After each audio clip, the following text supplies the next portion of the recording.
माझ्या कवितेचं नाव आहे सांज फुलली ग. सांज फुलली ग, सांज फुलली ग, जग भरल ग, कळीला झाली ग, फुल फुलली ग, या राणीवणी साजली ग, डोलली ग, या राणीवणी साजली ग,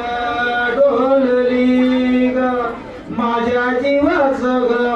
पाखरू लाडच ग, लय भारी दिस बसली म्हणत ग, तुला पाहून ग जीवा